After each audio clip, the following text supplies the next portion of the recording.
Fetch AI continues to see further breakdown moves after getting rejected within a Fibonacci key area of resistance between the 0.851 and the 0.797.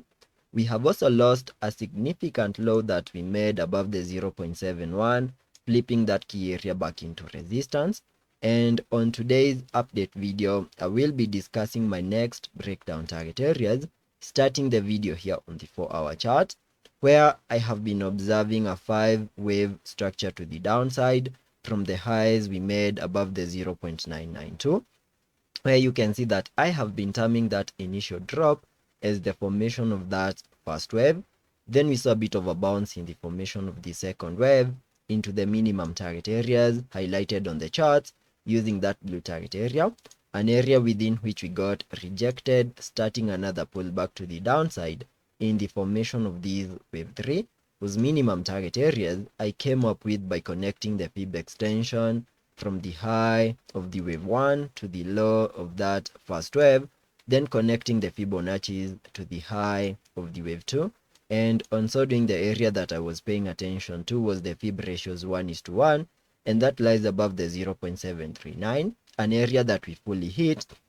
in a breakdown move that gave us a low above the 0.71. Then we saw a bit of a bounce over here in the formation of that wave 4 into the minimum pullback target areas between the 0.851 and the 0.797, an area within which we got rejected, starting another pullback to the downside in the formation of these wave 5, whose minimum target areas can be given by extending the fib extensions to the lows we made in the formation of that wave 3. And on so doing, the area that I'm paying attention to lies above the fib level 0.618, and that lies above the 0.588 as my next breakdown target area.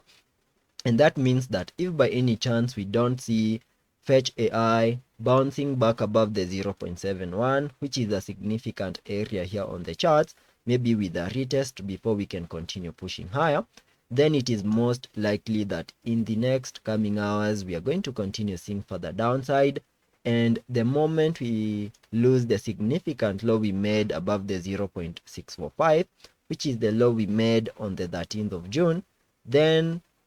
Fetch AI will continue seeing further downside over here until we fully maximize our breakdown target areas in the formation of that wave 5 above the 0.589 in the next coming hours. So that is the price action that I'm expecting here on the Fetch AI chart on the short term, and let us be patient and see how that plays out, and I will ensure you stay up to date.